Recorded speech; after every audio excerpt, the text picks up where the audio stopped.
Pak Upin, bukan soal uang, tapi soal harga diri. Seorang petani tua datang hanya untuk menabung, tapi justru mengguncang seluruh sistem ban elit. Langkahnya perlahan, namun pasti. Di balik tubuh renta yang dibalut baju lusuh dan caping bambu, ada keyakinan kuat dalam diri seorang pria tua.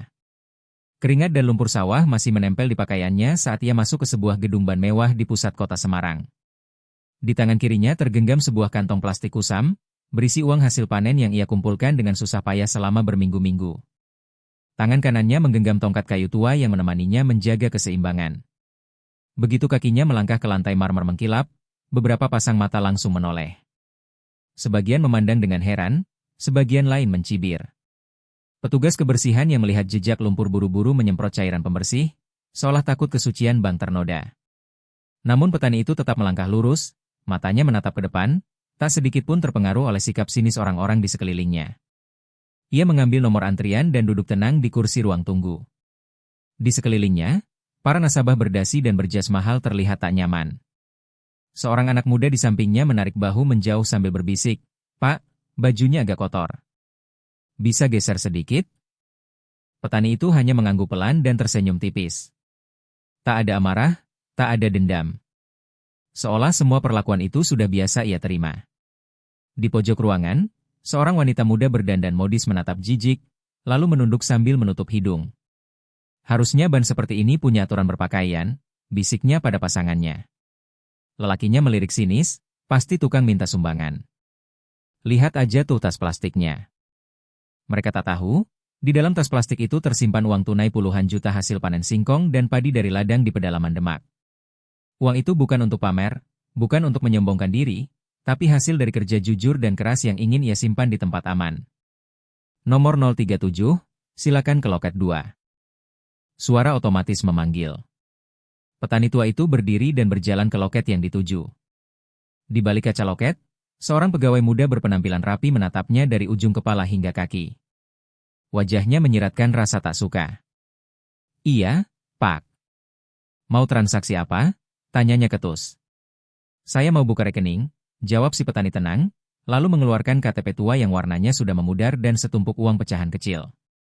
Sang pegawai menatap uang itu dengan senyum mengejek, lalu menoleh ke rekannya sambil berkata, "Bang, lihat nih. Mau buka rekening, tapi duitnya kayak habis narik cangkul semalam." Beberapa pegawai lain ikut tertawa.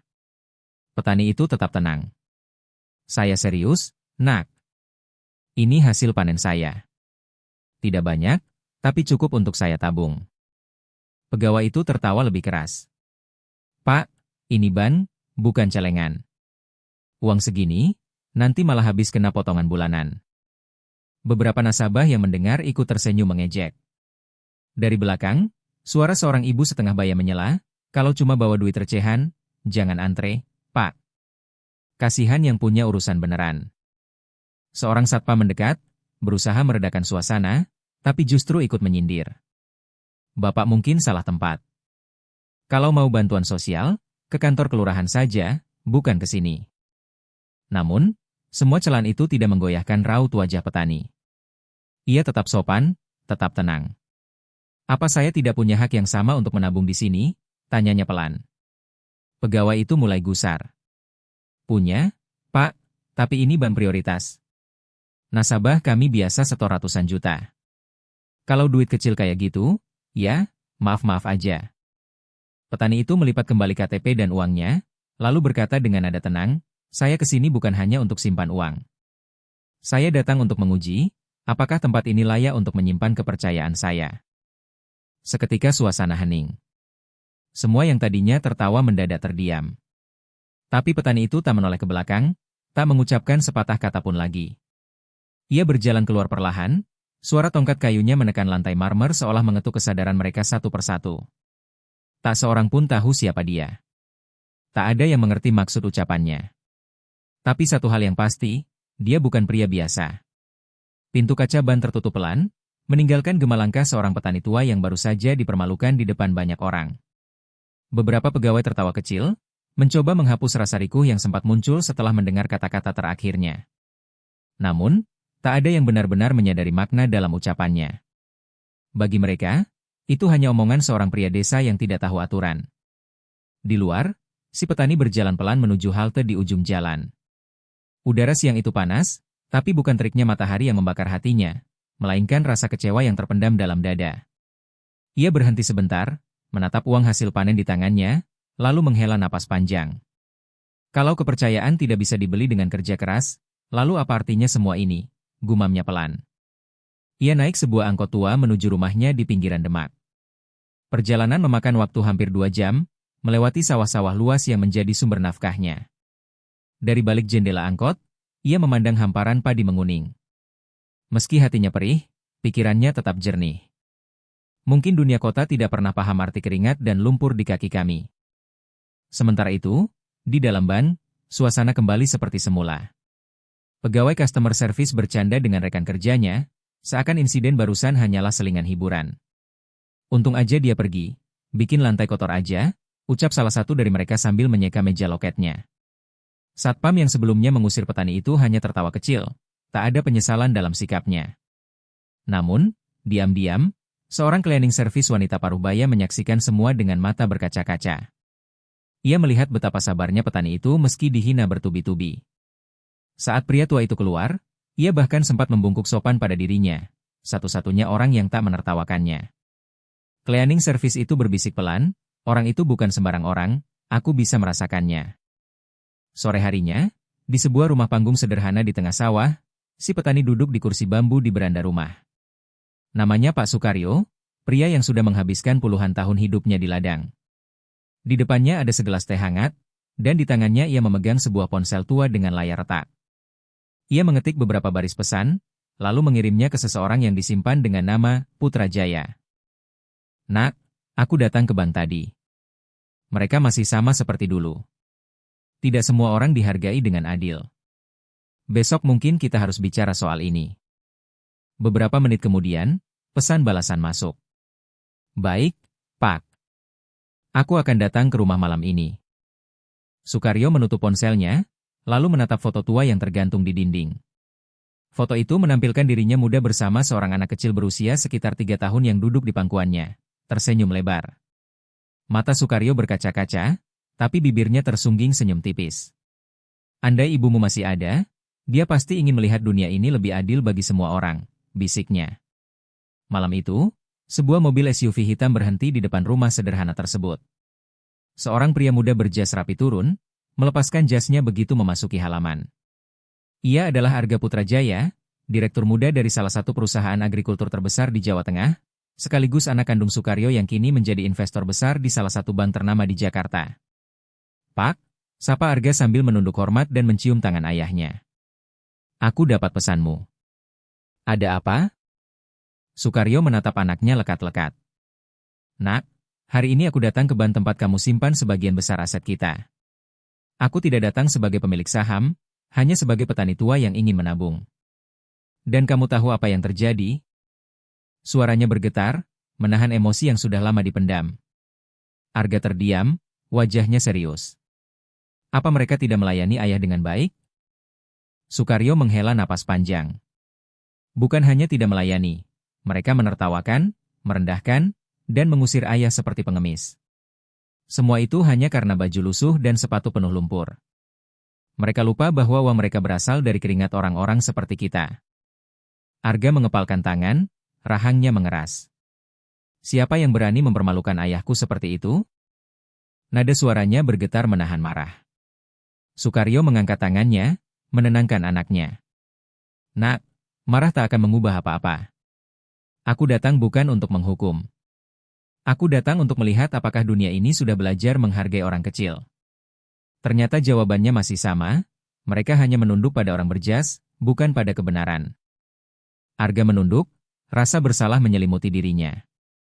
Aku yang seharusnya menjaga nama kita di ban itu, tapi aku lupa kalau kekuasaan tanpa hati tak ada gunanya. Sukaryo menepuk pundak anaknya. Besok, kita akan ajarkan pada mereka pelajaran yang tak akan pernah mereka lupakan. Bukan dengan kemarahan, tapi dengan kenyataan siapa kita sebenarnya. Malam itu, ayah dan anak duduk lama di beranda, merencanakan sesuatu yang akan mengguncang dunia perbankan Indonesia esok harinya. Tak ada suara selain hembusan angin malam dan gesekan daun padi, tapi di antara kesunyian itu, sebuah rencana besar sedang lahir. Pagi itu, matahari baru saja muncul di ufuk timur. Sinarnya menembus kabut tipis di atas persawahan Demak. Di rumah panggung sederhana milik Pak Sukaryo, suasana begitu hening namun syarat makna. Ayah dan anak telah sepakat semalam. Hari ini mereka akan menunjukkan pada dunia bahwa harga diri manusia tidak diukur dari pakaian atau jumlah saldo di rekening, melainkan dari kerja keras dan ketulusan hati. Arga datang lebih awal, masih mengenakan pakaian kasual, bukan jas mahalnya. Kali ini, ia ingin hadir bukan sebagai direktur perusahaan atau orang berkuasa, tapi sebagai seorang anak yang mendukung ayahnya sepenuh hati. Mereka sarapan sederhana bersama nasi jagung, ikan asin, dan sambal buatan tangan Pak Sukaryo. Meski menunya sederhana, momen itu lebih berharga daripada semua jamuan mewah yang pernah dihadiri Arga di Hotel Bintang 5. Selesai sarapan, Sukaryo membuka laci tua di kamarnya dan mengeluarkan sebuah map coklat tebal. Di dalamnya tersimpan dokumen-dokumen penting, surat kepemilikan lahan, catatan transaksi ekspor hasil tani, dan bukti kepemilikan saham besar di salah satu bank ternama di Jakarta. Ia menatap map itu sejenak, lalu berkata pelan, "Nak, selama ini ayah memilih diam. Ayah tidak peduli kalau dunia menganggap kita orang kecil. Yang penting hidup kita jujur. Tapi kemarin mereka tidak hanya menolak ayah, mereka menolak harga diri petani di seluruh negeri ini." Arga menggenggam tangan ayahnya erat. Hari ini, mereka akan belajar bahwa tak ada yang berhak merendahkan keringat rakyat kecil. Pukul 9.30 pagi, sebuah mobil pickup tua berhenti di depan kantor pusat BAN yang kemarin menolak Sukaryo. Kali ini, banyak mata yang tertuju pada kendaraan itu. Beberapa pegawai bank yang kemarin menyaksikan insiden petani lusuh langsung saling berbisik. Itu kan orang tua yang kemarin kita usir? Dia balik lagi, bisik seorang teller dengan nada tak percaya. Namun ada yang berbeda kali ini. Begitu Sukaryo turun dari mobil, langkahnya tetap pelan, tetap dengan tongkat kayu dan baju sederhana. Tetapi suasana mendadak berubah. Satpam yang kemarin bersikap kasar langsung menundukkan kepala, wajahnya pucat pasi. Cleaning service yang kemarin hanya dia menyaksikan penghinaan itu, kini tersenyum lembut, seperti memberi semangat. Tak lama, sebuah sedan mewah berwarna hitam mengikut di belakang pick-up. Dari dalamnya, Arga keluar, mengenakan kemeja putih polos dan celana panjang. Seorang manajer cabang yang melihat kedatangan Arga langsung terkejut. Pak Arga Putrajaya? CEO Samudra Tani Group? Suaranya bergetar, karena ia tahu nama itu bukan sembarang nama. Samudra Tani adalah investor utama yang menyimpan ratusan miliar di bank tersebut. Semua pegawai kini terdiam. Mereka mulai menyadari ada yang tak beres. Kemarin mereka mengusir seorang petani tua tanpa tahu bahwa dialah pemilik dana yang selama ini menjadi tulang punggung BAN itu. Di ruang rapat lantai 5, suasana tegang. Para direktur dan manajer berkumpul tergesa-gesa. Arga duduk di ujung meja, sementara Sukaryo berdiri di sampingnya, tongkatnya bersandar pada kursi. Salah satu direktur mencoba membuka percakapan dengan suara kaku, "Pak Arga, kami mohon maaf sebesar-besarnya atas kejadian kemarin. Staf kami bertindak tidak semestinya." Sukaryo mengangkat tangannya, meminta semua diam. "Kalian minta maaf pada siapa? Pada saya karena saya punya uang? Atau pada saya karena kalian baru tahu siapa saya?" Suaranya tenang, tapi membuat semua orang di ruangan itu menunduk. Tak ada yang berani menjawab. Hening menyelimuti ruang rapat mewah itu. Sukaryo melanjutkan, "Kemarin aku datang sebagai petani. Aku ingin tahu apakah tempat ini bisa dipercaya untuk menyimpan bukan hanya uangku, tapi juga uang petani-petani lain yang bekerja keras seperti aku." Jawabannya, kalian semua sudah lihat sendiri. Arga menatap seluruh jajaran direksi dengan tajam. Mulai hari ini, tidak akan ada lagi dua kelas pelayanan di BAN ini. Tidak ada lagi nasabah prioritas yang dilayani dengan senyum, sementara rakyat kecil diusir seperti pengemis. Suaranya tegas, penuh wibawa. Seorang teller yang kemarin menghina Sukaryo mulai menangis diam-diam. "Pak, saya mohon maaf. Saya salah besar," ucapnya lirih. Sukaryo menatapnya, kali ini dengan mata teduh. "Aku bukan hakim, Nak. Aku tidak ingin menghukummu. Tapi kalau kamu ingin benar-benar menebus kesalahan, jangan minta maaf padaku. Buktikan lewat cara kamu memperlakukan orang lain setelah ini." Hening kembali menyelimuti ruangan. Namun kali ini, suasananya berbeda. Tidak ada lagi aroma kesombongan yang menguasai BAN itu.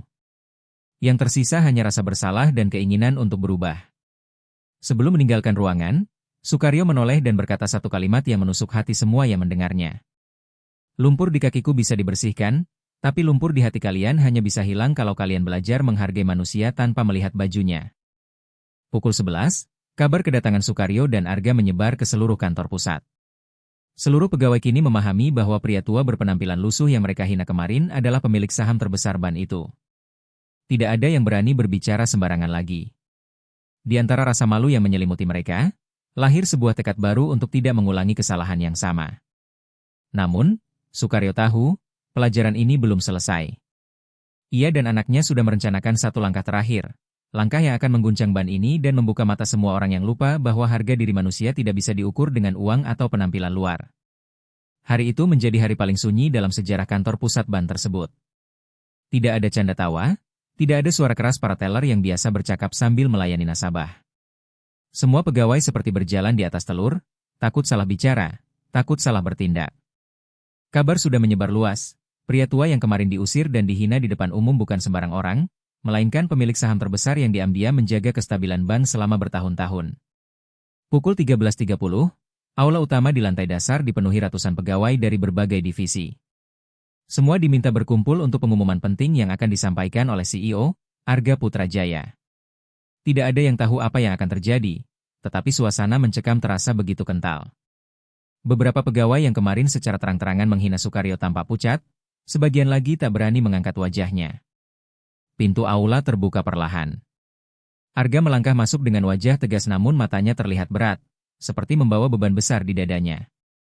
Di belakangnya, berjalan perlahan dengan tongkat kayu dan baju sederhana yang sama seperti kemarin, adalah Pak Sukaryo. Semua mata langsung tertuju pada sosok itu, dan seketika ruangan menjadi hening seperti tak ada udara berhembus. Arga mengambil mikrofon, berdiri di depan panggung kecil. Suaranya bergetar namun tegas, "Selamat siang semuanya. Hari ini saya berdiri di sini bukan hanya sebagai CEO ban ini, tapi sebagai seorang anak yang kemarin melihat ayahnya dipermalukan di tempat yang seharusnya menjadi rumah bagi semua nasabah tanpa pandang bulu." Beberapa orang mulai meneteskan air mata, sebagian menunduk dalam-dalam menahan rasa malu. "Pria yang kalian lihat di sini," lanjut Arga, menoleh pada ayahnya, bukan hanya pemilik saham terbesar di ban ini. Beliau adalah seorang petani yang menghabiskan hidupnya bekerja keras di tanah lumpur untuk memberi makan negeri ini. Kemarin beliau datang bukan membawa nama besar atau kekayaan, hanya membawa keringat dan hasil kerja jujur. Tapi apa yang beliau dapatkan? Hinaan, cemoohan, dan penolakan. Sukaryo maju perlahan mengambil mikrofon dari tangan anaknya. Suaranya tenang, namun setiap kata terasa menusuk hati. "Aku tidak datang ke sini untuk membalas dendam. Aku datang untuk mengingatkan bahwa harga diri manusia tidak boleh diukur dari sepatu bersih atau pakaian mahal. Kemarin, aku melihat bagaimana kalian memperlakukan orang kecil seperti aku. Dan aku bertanya-tanya, bagaimana kalian melayani petani lain, penjual sayur, buruh bangunan, atau siapapun yang datang hanya ingin menyimpan hasil kerja kerasnya?" Ruangan kembali hening. Tak ada satupun suara, hanya terdengar isak tangis tertahan dari beberapa pegawai yang merasa tertampar oleh kenyataan yang baru mereka sadari. Sukaryo melanjutkan, "Hari ini aku tidak meminta maaf. Aku tidak menuntut penghormatan khusus. Aku hanya ingin kalian semua berjanji, di sini dan sekarang, bahwa tidak akan ada lagi manusia yang dipermalukan hanya karena penampilannya." Pegawai yang kemarin menjadi pusat masalah, seorang teller muda, akhirnya memberanikan diri berdiri. Dengan suara bergetar ia berkata, "Pak, saya mohon maaf. Saya sudah salah besar. Saya tidak melihat Bapak sebagai manusia, hanya menilai dari tas plastik dan baju lusuh Bapak. Saya malu, sangat malu." Sukaryo menatapnya, tidak dengan marah, tetapi dengan mata yang penuh pengertian. "Nak, kesalahan itu manusiawi. Tapi yang membuat kita lebih manusia adalah keberanian untuk berubah."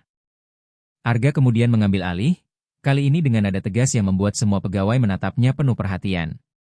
"Mulai hari ini, saya dan ayah saya sepakat untuk merombak sistem pelayanan di seluruh cabang ban ini. Tidak akan ada lagi pembagian kelas antara nasabah, prioritas, dan rakyat kecil. Setiap orang yang datang ke sini akan mendapat perlakuan yang sama, karena setiap rupiah yang kalian hitung berasal dari keringat dan jerih payah seseorang yang ingin menyimpan harapannya di tempat ini." Sebuah tepuk tangan kecil terdengar dari pojok aula, Disusul tepuk tangan lainnya yang makin lama makin keras.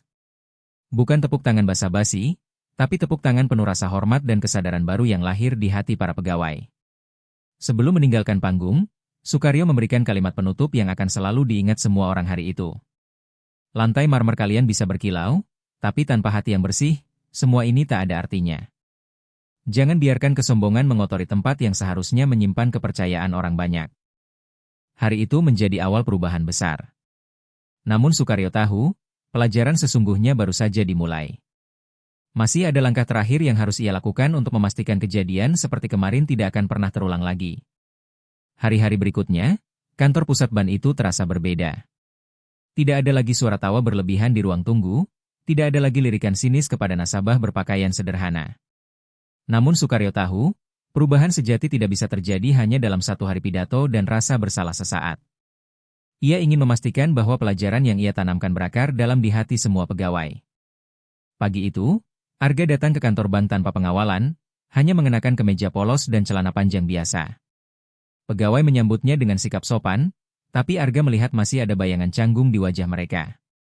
Seperti seseorang yang baru saja sadar bersalah, tapi belum benar-benar memahami arti kesalahannya. Arga mengumpulkan seluruh manajer cabang dan kepala divisi di ruang rapat utama.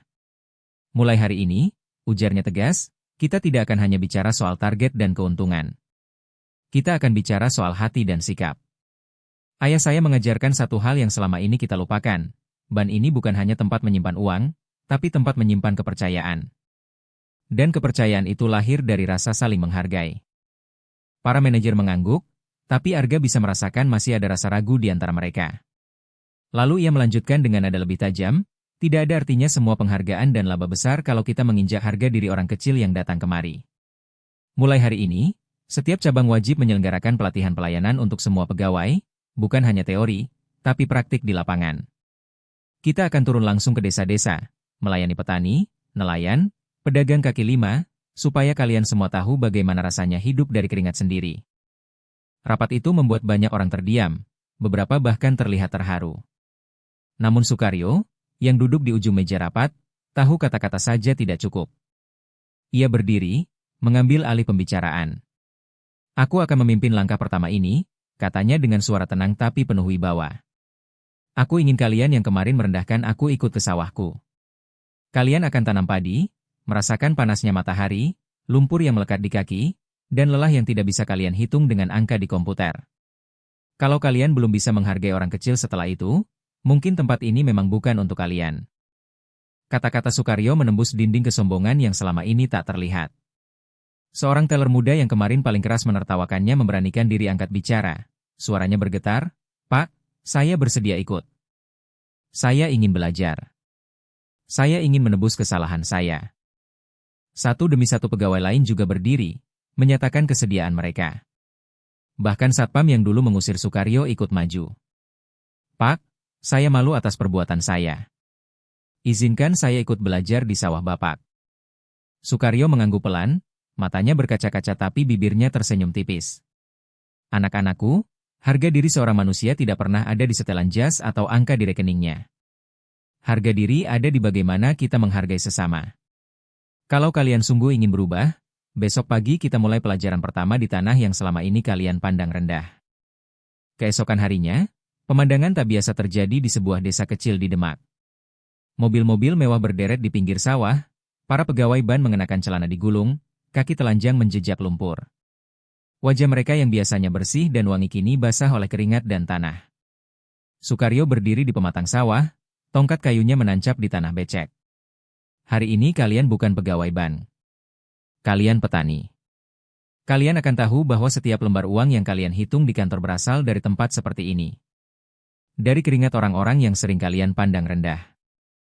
Pegawai-pegawai itu menunduk malu. Setiap benih yang mereka tanam terasa seperti menanam kembali rasa hormat yang hilang.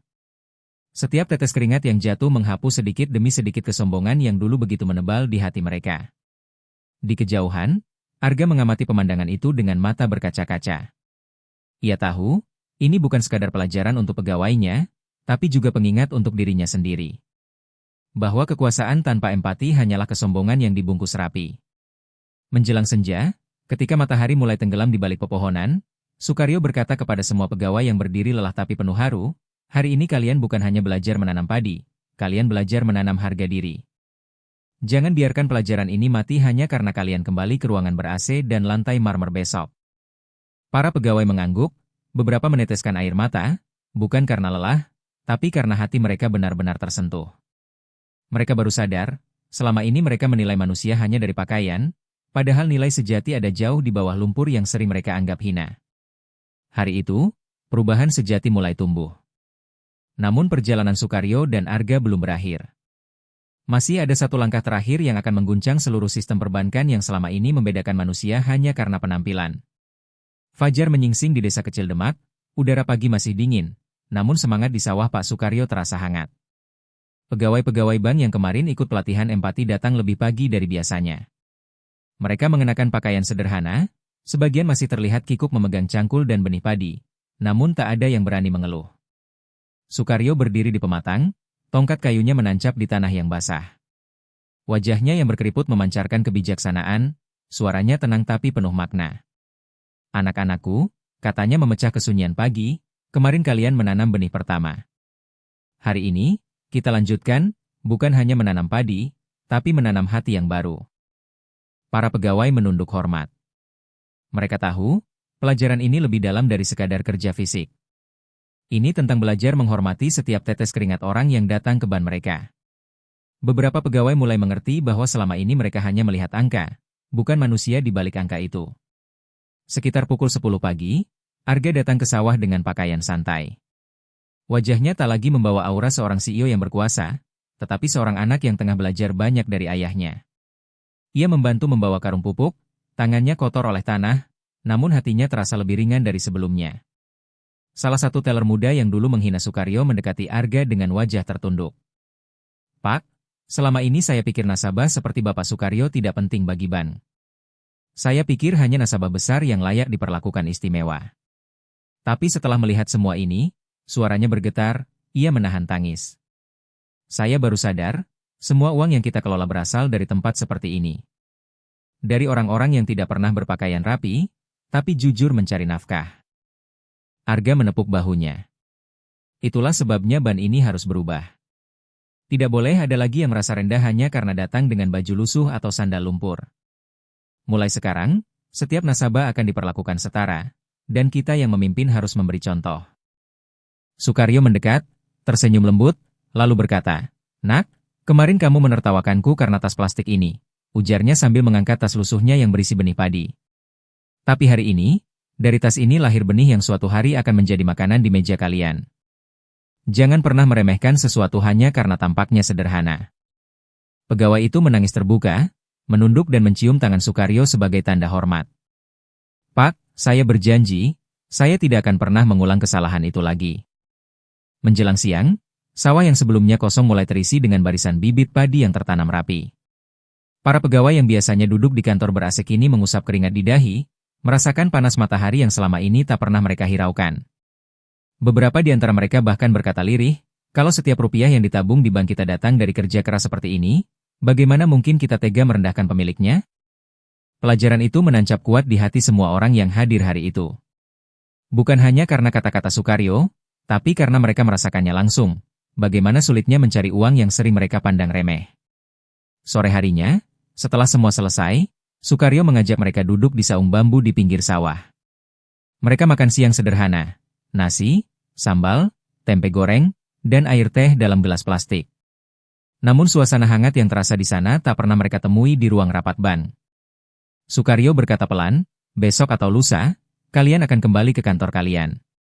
Lantai marmer akan berkilau, AC akan berhembus sejuk, dan nasabah berjas mahal akan datang seperti biasa. Tapi ingatlah hari ini. Ingat rasa panas, ingat lumpur di kaki kalian, ingat bagaimana sulitnya setiap lembar rupiah yang kalian hitung di bank. Jangan pernah ukur manusia dari saldo atau pakaian, karena kalian tak pernah tahu cerita di balik uang yang mereka simpan." Semua pegawai mengangguk, sebagian meneteskan air mata. Satpam yang dulu mengusir Sukaryo berkata lantang, "Pak, saya bersumpah, tidak akan ada lagi orang yang dipermalukan di ban itu, selama saya berdiri di depan pintu." Sukaryo menepuk pundaknya sambil tersenyum. "Itu janji yang lebih berharga dari semua uang di brankas bank kalian."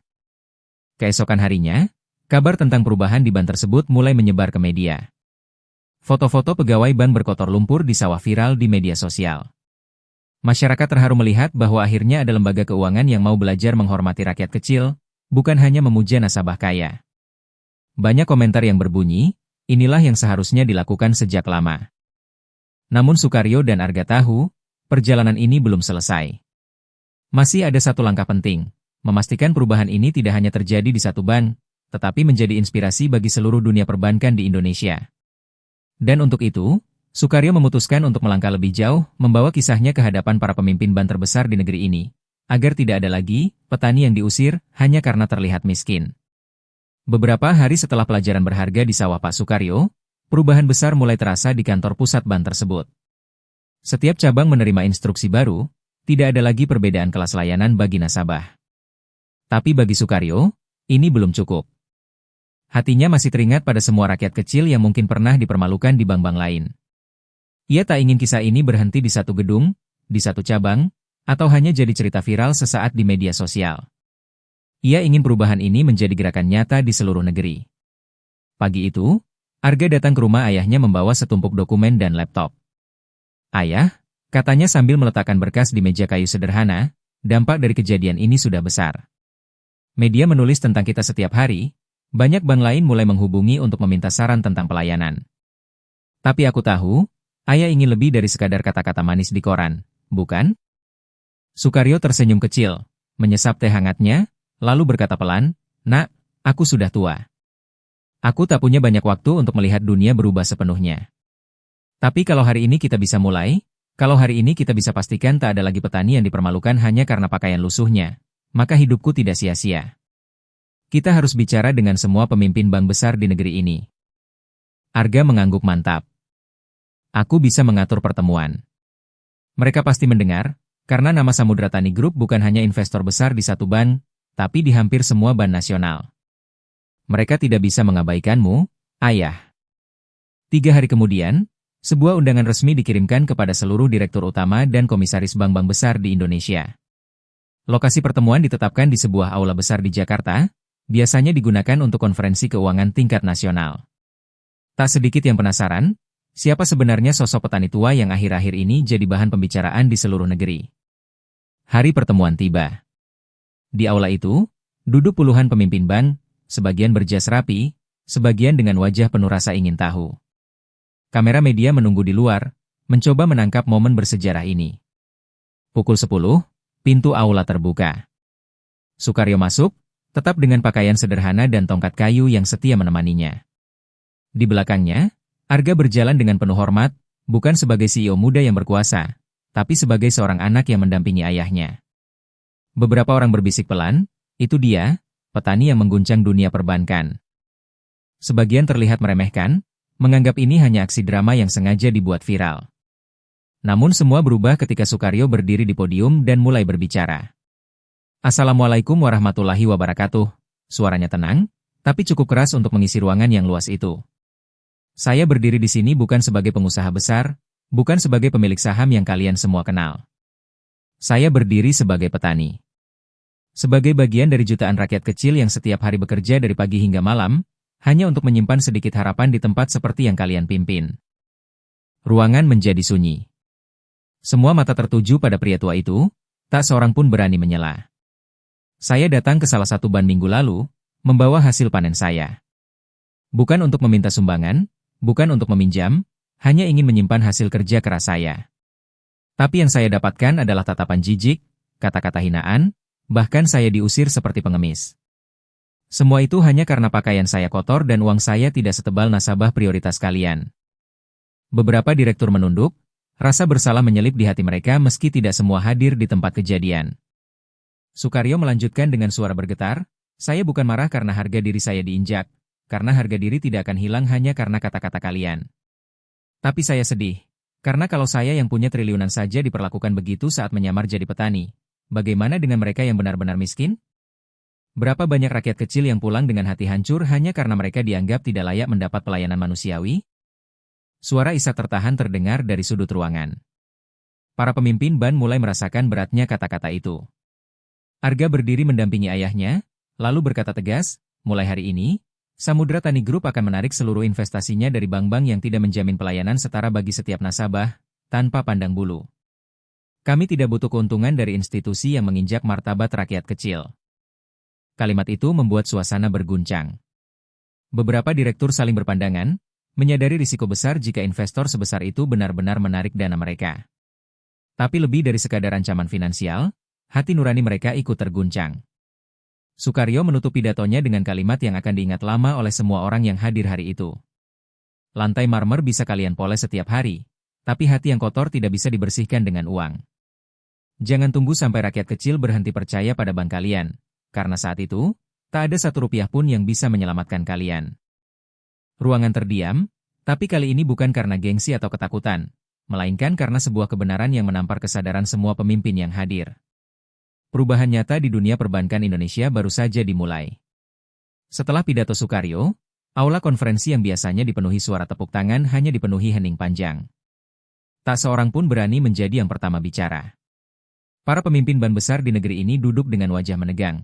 Sebagian menatap meja, sebagian menatap Sukaryo yang berdiri tegap meskipun tubuhnya renta.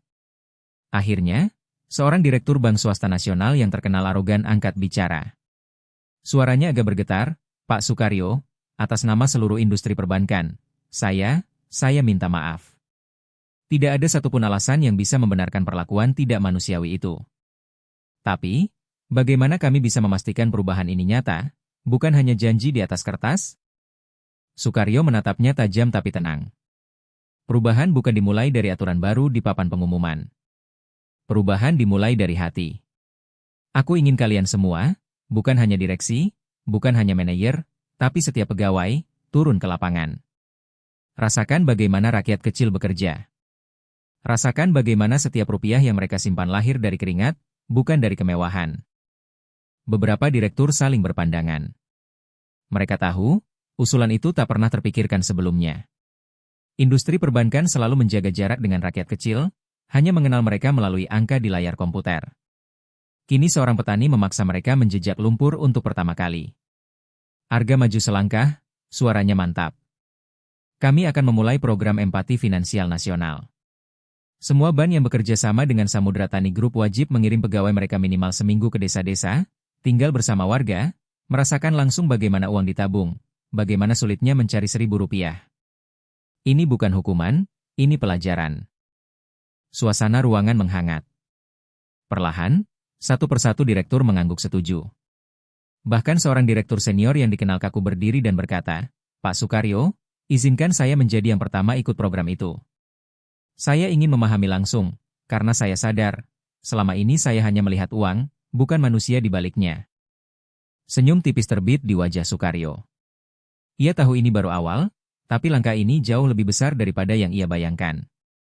Suara lantang yang dulu tak punya tempat kini mulai mengguncang sistem yang bertahun-tahun berdiri di atas kesombongan. Sore hari, setelah pertemuan berakhir, Sukaryo duduk bersama Arga di sebuah warung kopi kecil dekat aula. Mereka menatap lalu lintas Jakarta yang padat dari jendela kaca berdebu. Arga memegang tangan ayahnya, suaranya lirih. Ayah, aku tidak pernah menyangka bahwa hanya dengan kebenaran sederhana, ayah bisa mengubah cara pandang mereka semua. Sukaryo menatap langit senja, matanya berkaca-kaca. Nak, dunia ini seringkali lupa bahwa kemuliaan manusia tidak bisa diukur dari seberapa tebal dompetnya.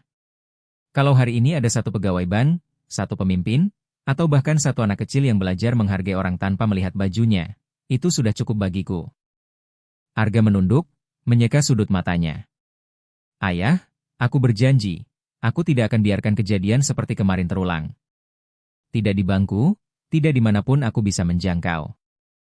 Beberapa hari kemudian, berita tentang program empati finansial nasional menyebar luas. Media menampilkan foto-foto direktur bank yang biasanya hanya terlihat di ruang rapat kini berjalan di pematang sawah, berkeringat di bawah terik matahari, berbincang dengan petani dan nelayan. Masyarakat menyambut dengan rasa haru, banyak yang berkata, inilah keadilan sosial yang seharusnya ada sejak dulu. Sementara itu, di desa kecil Demak, Sukaryo kembali ke kehidupannya yang sederhana. Ia menanam padi seperti biasa, menyapa tetangga, mengajari anak-anak membaca di beranda rumahnya. Tak ada yang berubah dari caranya hidup, meskipun kini seluruh negeri mengenalnya sebagai petani yang mengguncang bank. Suatu sore, Seorang pegawai muda yang dulu pernah menertawakan Sukaryo datang ke rumahnya. Wajahnya menunduk malu, tangannya memegang secari kertas. "Pak, ini surat pengunduran diri saya dari bank," katanya dengan suara bergetar.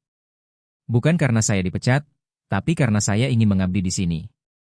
Saya ingin belajar dari Bapak, ingin menjadi manusia yang lebih berguna sebelum saya kembali ke dunia perbankan."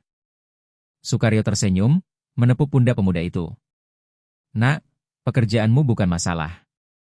Yang penting hatimu tetap bersih. Kalau suatu hari kamu kembali ke bank, pastikan kamu tidak hanya menghitung uang, tapi juga menjaga harga diri setiap orang yang menitipkan harapannya padamu."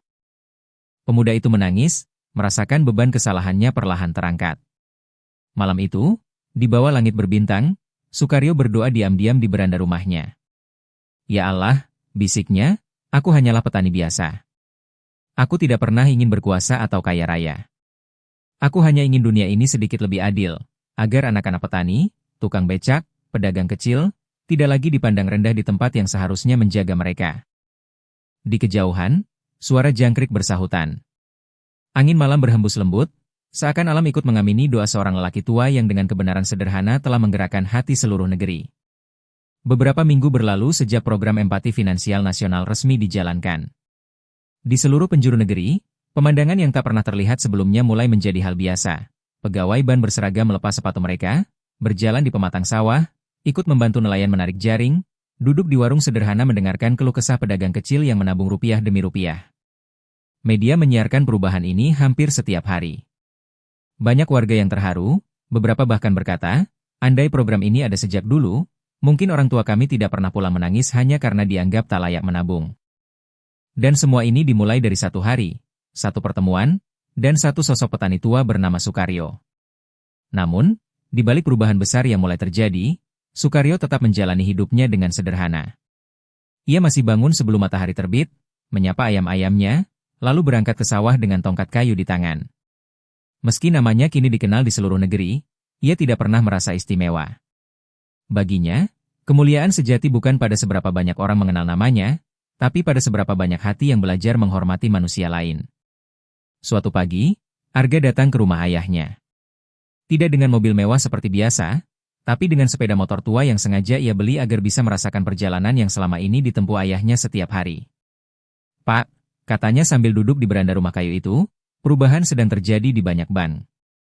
Tapi aku khawatir, kalau kita berhenti di sini, semua ini hanya jadi tren sementara. Setelah berita mereda, orang-orang mungkin kembali pada kebiasaan lama." Sukaryo menatap anaknya, tersenyum bijak. "Nak, kebenaran tidak bergantung pada tepuk tangan manusia. Yang penting, benihnya sudah kita tanam. Jika suatu hari tumbuh jadi pohon besar, itu bukan karena kita hebat, tapi karena Allah mengizinkannya." Arga menunduk, hatinya hangat mendengar kata-kata itu. "Aku ingin mendirikan sebuah yayasan, Pak.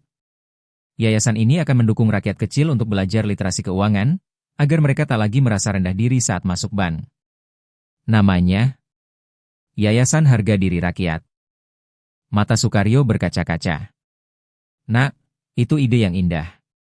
Kalau dulu ayah punya kesempatan belajar seperti itu, mungkin banyak kawan ayah tidak lagi menyimpan uangnya di bawah bantal karena takut ditolak bank." Mereka berdua saling menatap, seakan menyepakati bahwa langkah berikutnya bukan hanya mengubah hati pegawai bank, tapi juga memberi kekuatan kepada rakyat kecil agar tidak lagi merasa asing di dunia finansial. Beberapa hari kemudian, acara peluncuran Yayasan Harga Diri Rakyat digelar di balai desa tempat Sukaryo tinggal. Tidak ada panggung mewah atau undangan berbalut jas mahal. Yang hadir adalah para petani, nelayan, tukang becak, pedagang kaki lima, dan beberapa pegawai bank yang kini datang dengan wajah ramah dan tulus. Dalam sambutannya, Arga berkata, "Yayasan ini bukan sekadar tempat belajar menabung. Ini rumah bagi siapa saja yang selama ini merasa diremehkan saat ingin menyimpan hasil kerja kerasnya. Di sini, kita belajar bahwa setiap rupiah punya cerita, setiap manusia punya harga diri." Sukaryo berdiri di sampingnya, menambahkan dengan suara mantap, "Tak ada satupun di dunia ini yang boleh membuat kalian merasa rendah hanya karena pakaian kalian sederhana. Ingatlah, kalian yang menanam padi, menangkap ikan, memeras keringat di jalanan, adalah tulang punggung negeri ini. Tidak ada bank, tidak ada perusahaan besar yang berdiri tanpa kalian." Tepuk tangan meriah menggema di balai desa. Banyak warga menangis haru, merasa untuk pertama kalinya suara mereka didengar dan dihargai.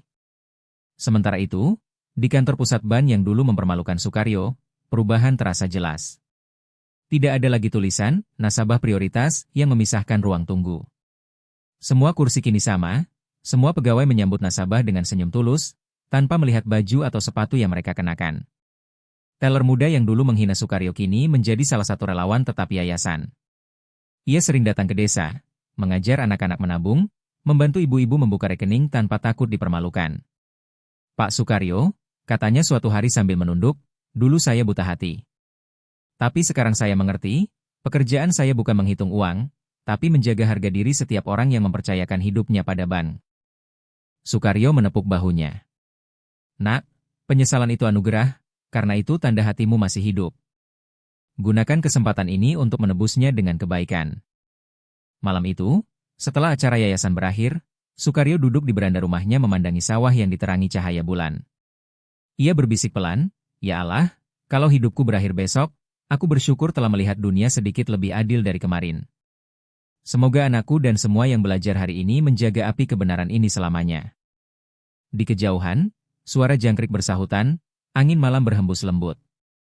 Dunia mungkin tidak sempurna, tapi di sudut kecil desa Demak, seorang petani tua baru saja mengubah cara manusia menghargai manusia lain dengan kebenaran sederhana yang tak bisa dibeli oleh uang.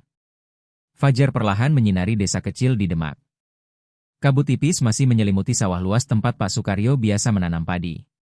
Di beranda rumah panggungnya, ia duduk dengan tongkat kayu bersandar di kursi bambu. Wajahnya tenang, namun di matanya terlihat kebahagiaan yang dalam. Perjalanan panjangnya untuk menegakkan harga diri rakyat kecil akhirnya membuahkan hasil. Di halaman rumah, Arga menatap ayahnya dengan senyum bangga. "Pak," katanya lirih, "dulu aku kira kekuatan ada pada uang, pada nama besar dan posisi tinggi. Tapi sekarang aku tahu, kekuatan sebenarnya ada pada keberanian untuk berkata benar, meski dunia menganggapmu tak berarti." Sukaryo menepuk pundak anaknya. "Nak, kita hidup bukan untuk dipuja manusia, tapi untuk menjaga kemanusiaan. Kalau hari ini ada satu hati yang belajar menghargai orang kecil, maka perjuangan kita tidak sia-sia." Beberapa bulan kemudian, Yayasan Harga Diri Rakyat berkembang pesat. Di berbagai desa, rakyat kecil tak lagi takut datang ke BAN. Pegawai BAN belajar menyambut mereka dengan senyum, bukan tatapan merendahkan. Program Empati Finansial Nasional kini menjadi bagian wajib dalam pelatihan semua pegawai perbankan di Indonesia. Bahkan beberapa negara tetangga mengundang Sukaryo dan Arga untuk berbagi pengalaman mereka. Media menjuluki Sukaryo sebagai petani yang mengubah dunia perbankan. Namun ketika wartawan datang ke rumahnya untuk wawancara, ia hanya tersenyum dan berkata, "Aku ini bukan pahlawan. Aku hanya orang tua yang bosan melihat rakyat kecil diperlakukan seperti debu. Kalau kalian ingin memujiku, pujilah semua petani, nelayan, tukang becak, dan orang kecil lainnya yang setiap hari berjuang agar negeri ini tetap berdiri." Suatu sore, ketika matahari hampir tenggelam di balik pepohonan, Sukaryo berjalan perlahan ke sawahnya. Di tangan kirinya, ia membawa tas plastik lusuh yang dulu sempat membuatnya dihina di BAN. Kali ini, tas itu berisi bibit padi yang siap ditanam. Arga menyusul di belakang, sambil membawa cangkul. "Ayah, meski kita punya uang triliunan, ayah masih mau turun ke sawah sendiri?" Sukaryo menoleh, senyumnya teduh. "Nak, tanah ini yang memberiku kehidupan, bukan angka di rekening. Kalau suatu hari aku berhenti menyentuh tanah, mungkin aku juga akan lupa rasanya menjadi manusia biasa." Mereka berdua mulai menanam bibit padi. Tangan mereka kotor oleh lumpur, tapi hati mereka bersih dan penuh syukur. Di kejauhan, beberapa anak desa berlari-lari, tertawa riang, membawa buku tabungan baru yang diberikan gratis oleh program yayasan. Masa depan mereka kini sedikit lebih cerah, sedikit lebih adil. Malam itu, Sukaryo duduk di beranda rumahnya menatap langit penuh bintang. Angin malam berhembus lembut, membawa aroma padi yang baru ditanam. Ia menulis pesan singkat di selembar kertas lusuh dan menyelipkannya di bawah bantalnya. "Jika suatu hari aku tiada, jangan kenang aku sebagai pemilik saham atau petani kaya. Kenang aku sebagai orang tua yang pernah berusaha membuat dunia ini sedikit lebih adil untuk mereka yang tak bisa membela diri sendiri. Jangan biarkan harga diri manusia diukur dari baju atau saldo, tapi dari kerja keras dan hati yang tulus." Ia tersenyum puas, menutup matanya sejenak sambil berbisik, "Terima kasih, ya Allah." Engkau telah tunjukkan pada dunia bahwa yang dianggap kecil di mata manusia, selalu besar di mata MU. Dan di sudut desa yang tenang itu, seorang petani tua bernama Sukaryo telah meninggalkan warisan terbesar yang tak bisa dibeli dengan uang, penghormatan terhadap manusia, tanpa pandang bulu.